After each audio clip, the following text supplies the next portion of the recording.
बिस्मिल्लाहिर्रहमानिर्रहीम। अस्सलाम वालेकुम स्टूडेंट्स। लास्ट जो हमारी क्लास थी उसमें हमने एजेंट्स जो कि सेल मेम्ब्रेन की परमेबिलिटी को ऑल्टर करते हैं उसके हवाले से सेशन किया था। आज हमारे पास जो सेशन है वो second class of the drug का है, यानी वो ड्रग जो कि न्यूक्लिक एसिड सिंथेसिस को ब्लॉक करती है।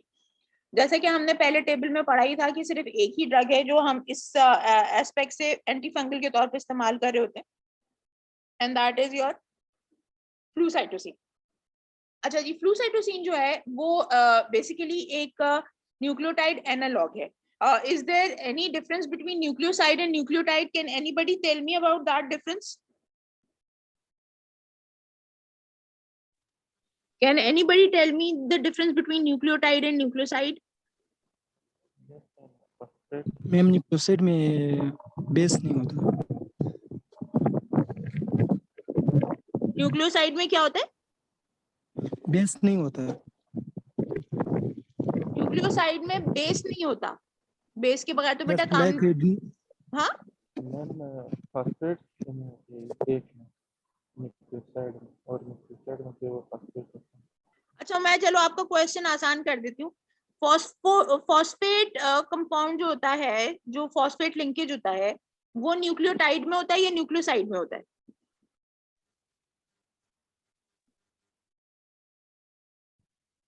न्यूक्लियोसाइड में फॉस्फेट होता है, दोबारा बोले। न्यूक्लियोसाइड में होता है फॉस्फेट। अच्छा, ये थोड़ी सी आप करेक्शन कर लो बेटा कि न्यूक्लियोसाइड बेसिकली मैम न्यूक्लियोटाइड में होता है। हाँ, thank you so much. Nucleotide में होता है। यही करेक्शन मैं करवा रही थी कि बेसिकली जो नाइट्रोजिनस बेस है और प्लस आपका जो राइबोस शुगर है, वो दोनों मिलके न्यूक्लियोसाइड बनाते हैं। जब उसके अंदर आपका फॉस्फेट मॉलिक्यूल ऐड हो जाता है तो फिर वो न्यूक्लियोटाइड में कन्वर्ट हो जाता है। ठीक है, तो ये बहुत सिंपल सी डेफिनेशन है, याद रखिएगा। Flucytosine basically is the nucleotide precursor molecule. किस तरह से काम करता है ये, इसका जो मोड ऑफ एक्शन है वो कुछ इस तरह से है कि फ्लूसाइटोसिन है, ये सेल के अंदर एंटर होता है, फंगल सेल के अंदर, by the help of the enzyme known as cytosine deaminase. इसके नतीजे में सेल के अंदर एंटर होने के बाद फ्लूसाइटोसिन इज कन्वर्टेड इनटू 5-फ्लोरोयूरेसिल। ठीक है जी। अब आपको मालूम है कि यूरेसिल जो है वो एक न्यूक्लियोटाइड बेस है, नाइट्रोजिनस बेस है। ठीक है, ये फॉस्फोराइबोसाइल ट्रांसफरेज के हेल्प से ये कन्वर्ट हो जाता है इनटू 5 UMP यानी यूरोडीन मोनोफॉस्फेट में।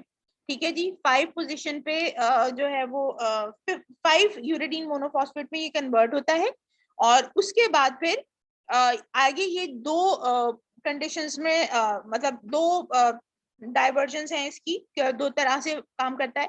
या तो 5 UMP is converted into 5 UDP and then it is converted into 5 UTP यानी यूरिडीन ट्राइफॉस्फेट। अच्छा, अब ये आपको मालूम है कि ये प्योर न्यूक्लियोटाइड बन गया है, और ये जो प्योर न्यूक्लियोटाइड है इसका काम अब क्या है कि ये यूटीपी जो है ये आरएनए की जो सिंथेसिस है इसकी हिंडरिंग करेगा। पहला सवाल ये आएगा जी कि जब ये न्यूक्लियोटाइड बेस है तो फिर ये हिंड्रेंस कैसे कॉज करेगा? Because it's a developed drug molecule that is a lookalike to the nucleotide. तो बेसिकली क्या करता है कि ग्रोइंग आरएनए चेन में ये यूरिडीन की जगह पे जाके इंटर करता है और उससे आगे जो नए मॉलिक्यूल्स हैं उनकी एडिशन को ये रोक देता है। ठीक है जी, तो इस तरह से ये जो है अपना काम करता है आरएनए की सिंथेसिस को इनहिबिट करने का। दूसरा ये करता है कि या फिर ये बन जाता है 5-डीऑक्सी यूरिडीन मोनोफॉस्फेट में, 5-फ्लोरोडीऑक्सी यूरिडीन मोनोफॉस्फेट में कन्वर्ट होता है। ये जो 5-डीऑक्सी यूरिडीन मोनोफॉस्फेट है ये फिर क्या बनाता है, ये आपका थायमिडाइल सिंथेसिस के थ्रू डीऑक्सी ट्राई सॉरी क्या क्या कहलाता है वो, टी से जो होता है हमारा जो न्यूक्लियोटाइड, उसका नाम क्या है? थायमीन। तो ये डीऑक्सीथायमीन मोनोफॉस्फेट में कन्वर्ट हो जाता है यूरिडीन मोनोफॉस्फेट से, और अब ये जो है ये अगेन आपकी जो ग्रोइंग डीएनए चेन है उसमें इंटरैक्ट करता है। और अगेन जिस तरह से फंगल जो डीएनए की फॉर्मेशन हो रही है या उसकी जो रेप्लिकेशन हो रही है, जिस जगह पे भी ये मॉलिक्यूल जाके ऐड हो जाएगा वहां से जो है वो फर्दर जो डीएनए की जो सिंथेसिस है वो रुक जाती है। सो बेसिकली ये क्या कर रहा होता है कि आपके जो दोनों न्यूक्लियोटाइड या सॉरी जो डीएनए और आरएनए दोनों की जो सिंथेसिस है उसमें ब्रेक लगा रहा होता है. So this is the mode of action of flucytosine. ये स्टॉप कोडॉन की तरह वर्क करता है जैसे. एग्जैक्टली ये जहां पे लगता है बस उसके बाद ये स्टॉप मतलब it acts like a stop codon और ऑब्वियसली उसके आगे की जो चेन इलोंगेशन है वो रुक जाती है दोनों मॉलिक्यूल्स में. यानी अगर तो 5D UMP बना रहा है या 5 UTP बना रहा है, दोनों सूरतों में एक में आरएनए की सिंथेसिस रुकती है और एक में डीएनए की सिंथेसिस रुकती है. कोई प्रॉब्लम? आगे चले?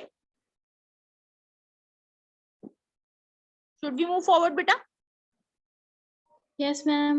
ओके ठीक है जी. उसके बाद फिर हम आते हैं यहाँ पे जो है वो फ्लू साइटोसिन क्या करता है कि ये जो मैकेनिज्म है ना, ये जो आगे आगे जो सिंथेसिस होनी है जिसके बाद डीएनए की सिंथेसिस है, ये इसको रोक देता है. तो ये जो ये नॉर्मल प्रोसेस है जो होना है कि जो डीऑक्सी यूरिडीन मोनोफॉस्फेट है ये थायमिडीन मोनोफॉस्फेट में कन्वर्ट होता है और उसके बाद डीएनए चेन एलोंगेशन होता है. इस प्रोसेस को रोकता है और उसके नतीजे में आपकी डीएनए की चेन एलोंगेशन खत्म हो जाती है. रेजिस्टेंस के ऊपर आ जाते हैं. फ्लू साइटोसिन की जो रेजिस्टेंस है वो किस तरह से काम करती है कि when used as single therapy against Candida और क्रिप्टोकोकस इन्फेक्शंस. सो इसमें ये होता है कि हमेशा ये याद रखिएगा, ज्यादातर कंडीशंस में हम आगे जितनी भी एंटी इन्फेक्शंस पढ़े, आपने पीछे पढ़े भी होंगे, जो सिंगल थेरेपी है, मोनोथेरेपी है, वो यूजुअली जो है वो रेजिस्टेंस कॉज करवा रही होती है. ठीक है, लेकिन फ्लू साइटोसिन की जो रेजिस्टेंस है वो काफी ज्यादा है. फ्लू साइटोसिन की जो आइडियल सिचुएशन है यूज करने की वो किस तरह से है कि it should be used along with your क्या कहते हैं एम्फोटेरिसिन बी. सो एक दूसरे को कॉम्प्लीमेंट करते हैं. होता ये है इससे कि जो एम्फोटेरिसिन बी है सेल मेम्ब्रेन की परमिएबिलिटी को ऑल्टर करती है और फ्लू साइटोसिन बगैर किसी रेजिस्टेंस के सेल के अंदर दाखिल हो जाती है और इस तरह से ये बहुत तेजी के साथ जो है फंगल ग्रोथ को ये रोक सकते हैं. सो अगर मोनोथेरेपी के तौर पे दी जा रही होती है तो यूजुअली क्या होता है कि जो परमिएस जो एंजाइम है जिसकी वजह से ड्रग जो है वो एंटर हो रही थी वो नहीं हो पाती. ठीक है, मॉडिफिकेशन आ जाती है in the structure of the परमिएज enzyme और नेट रिजल्ट ये निकलता है कि जो साइटोसिन का जो फ्लू साइटोसिन का जो ट्रांसपोर्ट मैकेनिज्म है वो ऑल्टर होना शुरू हो जाता है. ये एक मेन रीजन हो सकता है रेजिस्टेंस का. दूसरा ये है कि यूपीआरटी एज जो है वो उसको cytosine deaminase decrease activity of on the cytosine deaminase. ठीक है, तो अब ये क्या होता है कि ये साइटोसिन डीएमिनेज की जो एक्टिविटी है वो उसकी एक्टिविटी कम हो जाती है ड्रग की और नेट रिजल्ट ये निकलता है कि ड्रग के अगेंस्ट जो है वो आपकी रेजिस्टेंस जनरेट हो जाती है. कैंडिडा एल्बिकेंस को अगर देखें तो it shows substitution thymidine at 30 in fury gene in place of cytosine. अच्छा, अब यहाँ पे एक और चीज है कि कैंडिडा एल्बिकेन की जो स्पीशीज है उसमें ये पता चला है कि जो जीन है, जो फ्यूरी जीन है, जिसके नतीजे में आपको फ्लूसाइटोसिन डीएमिनेज का जो एंजाइम है वो मिलता है, यानी परमिएज का जो एंजाइम मिलता है, उसमें प्रॉब्लम क्या आ रही है कि कैंडिडा एल्बिकेंस क्या करता है कि थायमिडीन को सब्स्टिट्यूट बना देता है साइटोसिन की जगह पे. अब उसके नतीजे में क्या होता है कि जीन का स्ट्रक्चर चेंज हो जाता है. नया जो डीएनए रेप्लिकेशन होता है उसके नतीजे में जो आरएनए बनता है और जो रिजल्टेंट प्रोटीन होता है that is not responsive to flucytosine. Again अगर कोई भी ड्रग टारगेट है वो नॉन रिस्पॉन्सिव हो जा रहा है तो उसके नतीजे में क्या होगा, ड्रग रेजिस्टेंस जनरेट होगी. द प्रोटीन प्रोडक्ट जो बनता है उसमें इस थायमिडीन की सब्स्टिट्यूशन के नतीजे में आर्जिनिन आ जाता है सिस्टीन की जगह पे. ठीक है, ये एक बहुत इंपॉर्टेंट चीज है. आपको मालूम है एक मिससेंस और एक नॉनसेंस म्यूटेशन आपने पढ़ा होगा जिस टाइम पे आपने प्रोटीन सिंथेसिस की होगी. कुछ पढ़ा है उसके बारे में? मिससेंस एंड नॉनसेंस म्यूटेशंस के बारे में पढ़ा हुआ है आप लोगों ने? Any idea? कुछ मुझे जवाब दीजिए बेटा.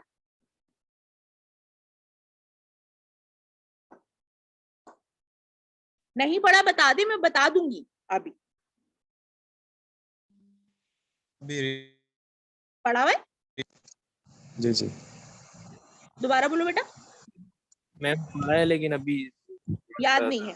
रिवाइज करा दूंगी, रिवाइज करा देती हूँ. ठीक है, देखो जो मिससेंस या नॉनसेंस म्यूटेशन होती है उसमें जो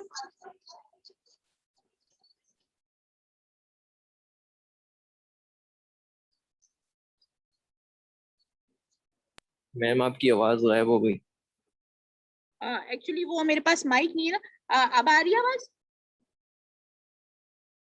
यस मैम। हाँ, थैंक यू। मिससेंस म्यूटेशन होती है, उसमें क्या होता है कि अगर आपके बेसिस आगे पीछे हो गए लेकिन रिजल्टेंट जो प्रोटीन है उसमें अमाइनो एसिड वही लग रहा है, ठीक है, तो ये मिससेंस म्यूटेशन कहलाती है। यानी अमाइनो एसिड चेंज नहीं हुआ है, सिर्फ और सिर्फ जो आपका न्यूक्लियोटाइड है उसकी जो म्यूटेशन हुई है, सॉरी न्यूक्लियोटाइड कह रही हूं, मतलब जो आपकी जो जीन है उसमें म्यूटेशन हुई है, लेकिन जो रिजल्टेंट प्रोटीन है वो सेम रह रहा है। नॉनसेंस म्यूटेशन में क्या होता है कि आपका जो अमाइनो एसिड है वो चेंज हो जाता है, यानी आपके न्यूक्लियोटाइड बेसिस इस तरह से अरेंज होते हैं कि एक अमाइनो एसिड की जगह पे दूसरा अमाइनो एसिड लग जाता है। हमेशा ये याद रखिएगा कि नॉनसेंस म्यूटेशन के नतीजे में ह्यूमन बॉडी के अंदर डिफरेंट डिजीजेस होती हैं जो कि म्यूटेशन रिलेटेड डिजीजेस होती हैं। ये एक ही अमाइनो एसिड या एक ही बेस के चेंज होने के नतीजे में अगर अमाइनो एसिड चेंज हो रहा है तो प्रोटीन का पूरा जो फंक्शनल कैपेबिलिटी है वो चेंज हो जाती है। इसी तरह से अगर आपका एक प्रोटीन है जो कि एक ड्रग को रिस्पॉन्ड कर रहा है और नॉनसेंस म्यूटेशन हो गई है तो नेट रिजल्ट क्या निकलेगा कि वो प्रोटीन अब ड्रग टारगेट नहीं रहेगा। जब वो ड्रग टारगेट नहीं रहेगा तो ऑब्वियस सी बात है कि ड्रग अपना काम अगर एक ऑर्गेनिज्म के अगेंस्ट नहीं कर पा रही है तो वो ड्रग की रेजिस्टेंस हो जाएगी। इतनी बात क्लियर हो गई?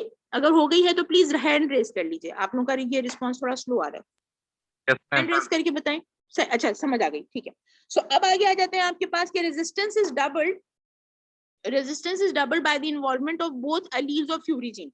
अच्छा, अलील्स के बारे में आपको मालूम है ना कि एक जीन अगर सिंगल डीएनए की, मतलब आमतौर पे ये होता है कि जो डीएनए के जो चेंज होते हैं अगर आपने नोट किया हो तो वो एक दूसरे के कॉम्प्लीमेंट चेंज होते हैं। रेप्लिकेशन में भी आपने पढ़ा होगा कि एक ही रेप्लिका बनता है, मतलब एक ही जैसे एक दूसरे के उल्टे डीएनए स्ट्रैंड्स होते हैं, और जब रेप्लिकेशन होती है तो वैसे ही दो और बन जाते हैं। अब एक जो जीन है अगर वो सिंगल स्ट्रैंड के ऊपर मौजूद है तो वो सिंगल अलील जीन कहलाती है, और अगर दोनों स्ट्रैंड्स के ऊपर मौजूद है तो डबल अलील कहलाती है। अच्छा, अगर एक अलील डैमेज है और दूसरा अलील काम कर रहा है तो डिजीज या जो भी रिस्पॉन्स है वो सिवियर नहीं कहेंगे, रिस्पॉन्स होगा but it would not be that severe. लेकिन अगर दोनों अलील्स पे एबनॉर्मेलिटी आ रही है, यानी दोनों स्ट्रैंड्स जो हैं जीन की वो चेंज है, तो ह्यूमन बीइंग्स के अंदर इसके नतीजे में बहुत सारी डिजीजेस हो सकती हैं। और जैसे कि हम यहाँ पे देख सकते हैं कि अगर तो फंगल जो फ्यूरी जीन है उसके अंदर अगर इस तरह से दोनों जीन्स इन्वॉल्व हो रही हैं तो रेजिस्टेंस भी डबल हो जाती है। यानी फ्लूसाइटोसिन अगर से फॉर एग्जांपल एक वक्त में 10 ऑर्गेनिजम्स सिंगल एलील इन्वॉल्वमेंट की वजह से सिर्फ 10 फंगल सेल्स जो थे वो रेजिस्टेंट हो रहे थे, तो अब 20 फंगल सेल्स जो हैं वो रेजिस्टेंट हो जाएंगे अगर तो बोथ एलील्स आर इन्वॉल्व। यहां तक बात समझ में आ गई? कोई चीज प्रॉब्लम कर रही है तो बता दें, या फिर हैंड रेस करके बताएं कि समझ आ गया तो मैं आगे चलूं। मैम समझ में आ गया है। चलें, थैंक यू। अच्छा जी, तो नेक्स्ट हमारे पास जो स्लाइड है, फ्लूसाइटोसिन कहाँ कहाँ इस्तेमाल होता है। यूजुअली अगर आपने मेरी जो प्रेजेंटेशन मैंने आपको एक शेयर की थी वीडियो, अगर आपने मेरी वो वीडियो देखी होगी तो मैंने आपको उसमें ट्रू पैथोजन और अपॉर्चुनिस्टिक इन्फेक्शंस का डिफरेंस बताया था। आप लोगों ने वो वीडियो अगर देखी नहीं है तो लिंक आप लोगों के पास मौजूद है, दोबारा से देख लीजिएगा। यूजुअली अपॉर्चुनिस्टिक इन्फेक्शंस वो होते हैं जो कि मतलब किसी भी वजह से अगर पेशेंट वो ऑर्गेनिजम्स जो कि एक नॉर्मली इम्यून पर्सन के अंदर इन्फेक्शन नहीं कॉज कर सकते, अगर वो ऐसी सिचुएशन आ गई है, पेशेंट की इम्यूनिटी डाउन हो गई है या पेशेंट बहुत ज्यादा बीमार हो गया है या हॉस्पिटल में बहुत प्रोलॉन्ग उसका स्टे हो गया है या उसको इम्यूनोसप्रेसेंट्स दिए जा रहे हैं किसी ट्रांसफ्यूजन के नतीजे में, या जो आपका क्या होता है टिश्यू ट्रांसप्लांट के नतीजे में, तो उसके बाद जो है पेशेंट की इम्यूनिटी डिक्रीज हो जाती है। तो वो फंगल इन्फेक्शंस हो सकते हैं जो कि आमतौर पे ना होते। ऐसे जो ऑर्गेनिजम्स हैं वो फंगल अपॉर्चुनिस्टिक ऑर्गेनिजम्स कहलाते हैं, और उन ऑर्गेनिज्म से जो इन्फेक्शंस होते हैं वो अपॉर्चुनिस्टिक इन्फेक्शंस होते हैं। इसमें क्रिप्टोकोकस न्यूफॉर्मन्स, कैंडिडा, डर्मेटोफाइटस मोल्ड्स, ये तमाम के तमाम जो इन्फेक्शंस हैं इनमें फ्लूसाइटोसिन दी जाती है। लेकिन जो ज्यादा जो इसके बारे में कहा जाता है कि बहुत ख्याल रखने की जरूरत है वो ये है कि it should not be given single medicine के तौर पे। यूजुअली कॉम्बिनेशन में दी जा रही होती है। एडवर्स इफेक्ट्स के हवाले से अगर हम बात करें तो बोन मैरो डिप्रेशन कॉज करता है, ल्यूकोपीनिया और थ्रोम्बोसाइटोपिनिया होता है, अनीमिया यूजुअली इतना नहीं हो रहा होता अगर पेशेंट का किडनी नॉर्मल है तो। हेपेटिक डिस्फंक्शन कॉज कर सकता है, वो भी इरिवर्सिबल, जीआई डिस्टर्बेंसेस कॉज करता है और रैश कॉज करता है। टॉक्सिसिटी पेशेंट की के अंदर उस वक्त मिलेगी अगर तो एड्स का पेशेंट है या फिर एजोटीमिया का पेशेंट है, यानी advance kidney disease. Serum levels जो है अगर 100 माइक्रोग्राम पर ml से ज्यादा बढ़ जाते हैं तो फ्लूसाइटोसिन के, तो फिर पेशेंट को टॉक्सिक सिम्टम्स आ सकते हैं। अच्छा, उसके अलावा अगर drug is converted into five fluorouracil by the intestinal flora. अच्छा, ये एक बहुत इंपॉर्टेंट चीज है कि 5-फ्लोरोयूरेसिल में कन्वर्जन फंगल सेल के अंदर जाकर होना मैंडेटरी है। अगर तो ड्रग का काम होना है, फ्लूसाइटोसिन ने अगर अपना मोड ऑफ एक्शन दिखाना है तो it should and it must enter the fungal cell first and then it should be transferred into 5-फ्लोरोयूरेसिल। आपको मालूम है कि 5-फ्लोरोयूरेसिल जो है एंटी कैंसर एजेंट के तौर पे भी इस्तेमाल होती है, ठीक है। It's very toxic. अगर वो जीआईटी में आपका जो नॉर्मल फ्लोरा है अगर वो उसको कन्वर्ट कर देता है, आपने ओरल खाई है और आपको जीआई का जो फ्लोरा है वो उसको कन्वर्ट कर रहा है, so it could be toxic for the GIT as well as for the liver. तो यहाँ पे जो आपको इरिवर्सिबल हेपेटिक डिस्फंक्शन और जीआई डिस्टर्बेंसेस नजर आ रहे हैं वो उसी वजह से हैं कि अगर 5-फ्लोरोयूरेसिल जो है वो इंटेस्टिनल फ्लोरा की हेल्प से जो है वो जीआईटी में ही कन्वर्ट हो जाता है, मतलब जीआईटी में ही 5-फ्लोरोयूरेसिल बन जाता है, तो फिर टॉक्सिक सिम्टम्स आते हैं 5-फ्लोरोयूरेसिल के। यहाँ तक बात क्लियर है? कोई क्वेश्चन?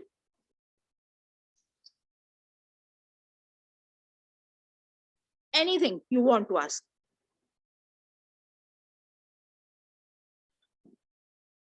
चलें फिर आगे चलते हैं। मुझे कोई रिस्पॉन्स नहीं आ रहा है, इसका मतलब है कि all clear. Drug that is disturbing the microtubular functions. अच्छा, यहाँ पे प्लीज थोड़ा सा एक बात का ध्यान रखिएगा। माइक्रोट्यूब्यूल्स यूजुअली हम जब बात कर रहे होते हैं दो ही चीजें दिमाग में आती हैं जब हम माइक्रोट्यूब्यूल्स की बात करते हैं।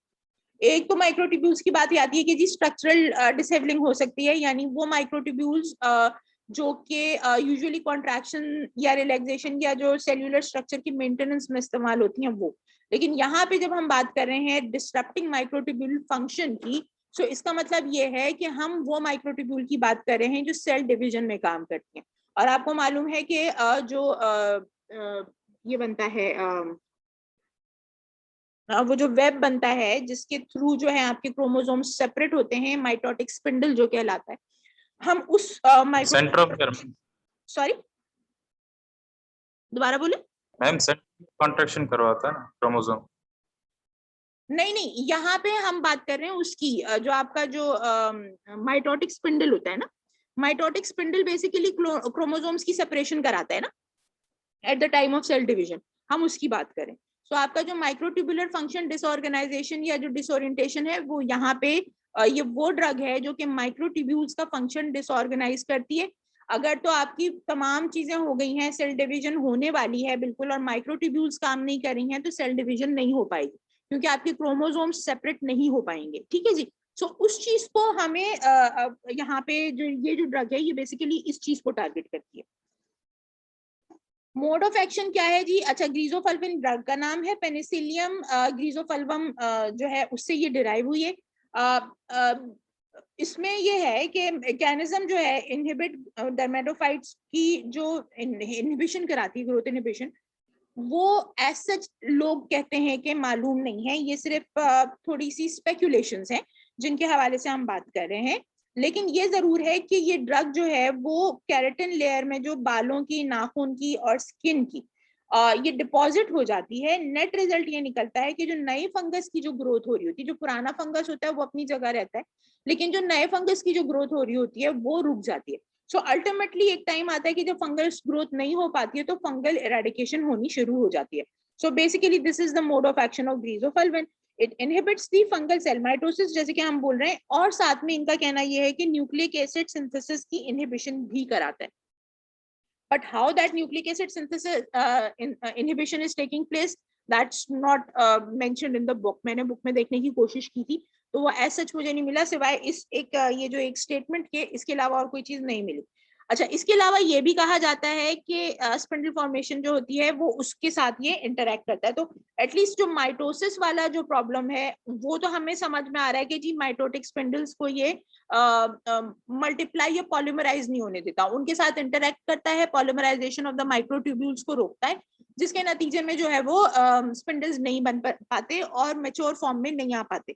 और इसी वजह से जब वो नहीं आएंगे तो जो इक्वेटोरियल प्लेट पे जो साइटोप्लाज्म का जो अरेंजमेंट, सॉरी क्रोमोसोम्स का जो अरेंजमेंट है वो होने के बावजूद भी क्रोमोसोम सेपरेशन का जो प्रोसेस है वो जो फाइनल फेज होता है माइटोसिस का वो नहीं हो पाएगा। न्यूक्लिक एसिड सिंथेसिस किस तरह से इनहिबिट होती है इसका मैकेनिज्म हमें बुक में नहीं मिल पाया। रेजिस्टेंस कैसे होती है कि जी absence of prolong energy dependent transport system, इसकी वजह से इसकी एक जो ट्रांसपोर्ट सिस्टम है यानी ड्रग का एनर्जी यूटिलाइज करते हुए सेल, फंगल सेल के अंदर एंटर होना, वो अगर किसी भी वजह से रुक जाए तो फिर जो है ग्रीजोफल्विन जो है वो अपना काम नहीं कर पाती और ऑर्गेनिज्म जो है वो उसके अगेंस्ट जो है वो रेजिस्टेंट हो जाता है। अच्छा, इसके अलावा ग्रीजोफल्विन के बारे में ये थोड़ा सा एक इंपॉर्टेंट चीज थी जो इसलिए मैंने अलग से मेंशन कर दिया, इंटरैक्शन। इसका जो इंटरैक्शन है वो कॉन्ट्रासेप्टिव्स और वार्फरिन के साथ है। तो कॉन्ट्रासेप्टिव्स क्या करती हैं कि ग्रीजोफल्विन के इफेक्ट को कम कर देती हैं। अगर कॉन्ट्रासेप्टिव्स ली जा रही हैं तो टाइमिंग के एडजस्टमेंट की जरूरत है, या फिर for that time being contraceptives ना इस्तेमाल किए जाएं, ये हो सकता है। वार्फरिन मेटाबॉलिज्म को इंक्रीज कराता है ग्रीजोफल्विन। वार्फरिन का जो डोज है वो चेंज करने की जरूरत पड़ जाती है इन केस अगर आपके ग्रीजोफल्विन दे रहे हैं साथ में वार्फरिन के। ऑलराइट जी, इसके बाद फिर क्लिनिकल यूजेस में जैसे कि मैंने आपको बताया ग्रीजोफल्विन जो है वो सिर्फ डर्मेटोफाइट्स के लिए इस्तेमाल होती है, यानी जो स्किन के इन्फेक्शंस हैं उनमें इस्तेमाल होती है। इसमें जो ऑर्गेनिजम्स हैं यूजुअली जो माइक्रोस्पोरम है, एपिडर्मोफाइटन है, ट्राइकोफाइटन जो स्पीशीज हैं डर्मेटोफाइट्स की, उनके अगेंस्ट जो है ये ड्रग काम ज्यादा अच्छा करती है। अदर फंजाई या बैक्टीरिया के अगेंस्ट इसका कोई रोल नहीं है। So it's the treatment of choice for tinea pedis cruris and capitis. आपको मैंने टीनिया के हवाले से पहले बता दिया था, ठीक है जी। अच्छा, उसके बाद फिर treatment should be continued till new hair, nail और स्किन इज ग्रोन। उसके लिए जो टाइम ड्यूरेशन है ये बहुत इंपॉर्टेंट है, ये याद रखने की जरूरत है आप लोगों को कि फिंगर नेल्स के अंदर अगर फंगस हुआ हुआ है तो 6 से 9 महीने तक ग्रीजोफल्विन देते रहना है। हेयर और स्कैल्प में अगर जैसे खुश्की हो जाती है और अगर ये डिसाइड हो गया है कि वो फंगल स्कैल्प कंडीशन है जिसको हम टीनिया क्रूरिस भी कहते हैं, सॉरी टीनिया कैपिटिस कहते हैं, अगर ऐसी कोई कंडीशन है तो उसके अंदर 1 महीने तक कंटिन्यूसली ग्रीजोफल्विन देने की जरूरत है। टोनेल, इसका मतलब टीनिया पीडियस हो गया, तो इसमें आपको जो है वो 1 साल तक कंटिन्यूसली देना पड़ेगा, क्योंकि नाखून का जो उसकी जड़ से लेकर टिप तक पहुंचना और उस वक्त तक उसके अंदर फंगल ग्रोथ का ना होना, इसमें तकरीबन 8 से 9 महीने लग जाते हैं। सो टू बी वेरी प्रिसाइज के दोबारा से टू बी वेरी श्योर कि दोबारा से फंगल ग्रोथ नहीं हो सकेगी, उसको 1 साल तक इसकी ट्रीटमेंट देना जरूरी है। सिंपली ये है इसकी जो एडवर्स इफेक्ट्स हैं वो हेडेक है, जीआई सीएनएस मैनिफेस्टेशंस हैं, यानी हेलुसिनेशंस वगैरह हो सकती हैं, चक्कर आते हैं, डिजीनेस होता है, जीआई में स्टमक एबनॉर्मेलिटीज हैं सारी, diarrhoea, vomiting, nausea. Augmentation of alcohol effects है, यानी अगर फॉर एग्जांपल किसी को एक मखसूस क्वांटिटी है, से फॉर एग्जांपल एक बंदे को 2 या 3 पैक के अंदर जो है वो अल्कोहल की मतलब रेजिस्टेंस है, तो ये उससे पहले ही उसको जो है वो अल्कोहल के इफेक्ट्स लाने शुरू कर देगा, यानी अल्कोहल के साथ इंटरेक्ट करके अल्कोहल के जो इफेक्ट्स हैं उनको एनहांस करता है। ये हेपेटोटॉक्सिक है, ऑब्वियसली अल्कोहल जब हेपेटोटॉक्सिक है तो ये उसके साथ अगर अल्कोहल के इफेक्ट्स को एनहांस कर रहा है तो ऑब्वियसली हेपेटोटॉक्सिसिटी हो सकती है। हेमेटोलॉजिकल इफेक्ट्स हैं इसके, जो कि मतलब ब्लड के पैरामीटर्स आगे पीछे हो जाते हैं, लेकिन अगर ट्रीटमेंट को कंटिन्यू रखा जाए तो ये सिम्टम्स खुद ही से ठीक हो जाते हैं। तो यहाँ तक हमारा जो था ये टॉपिक था एंटी फंगल का कंप्लीट हो चुका है। If there are any questions you can ask me, और इफ यू टेल मी, क्योंकि मीटिंग का टाइम अभी खत्म भी होने वाला है, तो अगर आप कहें तो मैं आप लोगों को दूसरा जो है वो इन्विटेशन भेज दूं।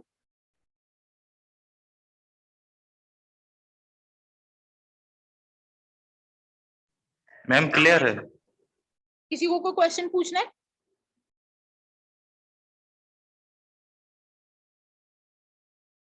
एनीबॉडी? चलें एक काम करते हैं, आप लोग इसको थोड़ा सा रिवाइज करें, देख लें, अगर कोई भी चीज होती है तो जो हमारा ग्रुप है उस पर डाल दीजिएगा, मैं आपको उधर आंसर कर दूंगी। क्लियर? मैम आपने जो इनिशियल में मैकेनिज्म बताई थी, इनिशियल में जो ब्लॉकिंग वाला था, वो एक दफा आप बता दें। उसमें आप मुझे थोड़ा बताएं मैं कहाँ पीछे कहाँ लेके जाऊं, मुझे बताइएगा कहाँ तक, कौन से वाले मैकेनिज्म की बात कर रही हैं आप? ये वाला मैकेनिज्म? नहीं मैम, इसके विषय इसके पीछे फ्लूसाइलोसिन की बात करी, ये वाला? जी मैम, ये एंड में जो आप बता रही थी ना कि 5 FD UMP वाला ब्लॉकिंग वाला, वो थोड़ा बहुत कंफ्यूजन हो गया। देखो यहाँ तक बात समझ में आ गई? जी मैम, यहाँ तक आ गई। यहाँ तक आ गई ना? अच्छा, नेक्स्ट जो है आपके पास क्या आता है, 5-डीऑक्सी-यूरिडीन मोनोफॉस्फेट आता है। ये जो कंपाउंड है बेसिकली इसका काम क्या है, आमतौर पे अगर हम दवा नहीं दे रहे हैं तो 5D UMP का काम क्या है कि ये 5D UMP is converted with the help of thymidylate synthase into thymidine monophosphate.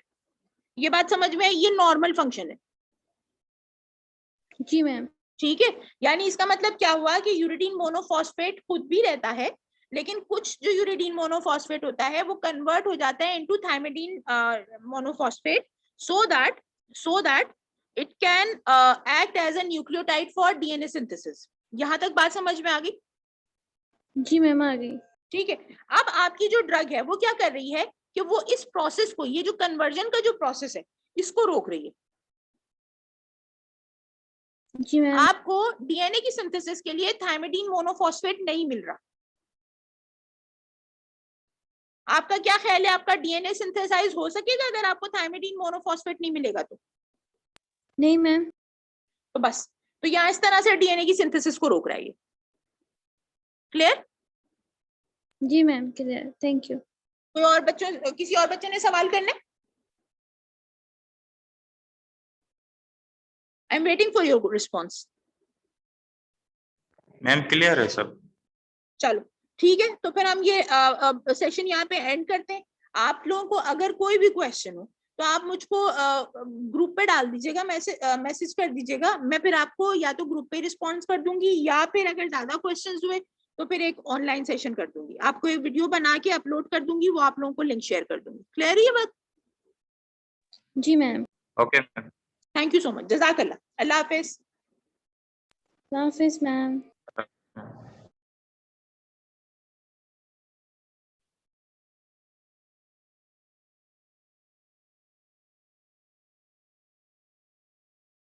मुझे इसकी अटेंडेंस कोई बच्चा अगर काइंडली भिजवा दे तो। अटेंडेंस ले ली किसी ने?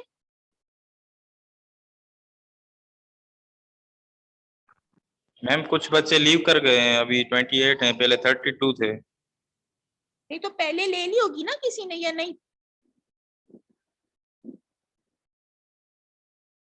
मैम मैं चेक करता हूँ, नहीं तो इनकी स्क्रीनशॉट भेज देता हूँ। प्लीज आप ले लो, फिर मैं इसको ग्रुप को एंड करती हूँ, मीटिंग।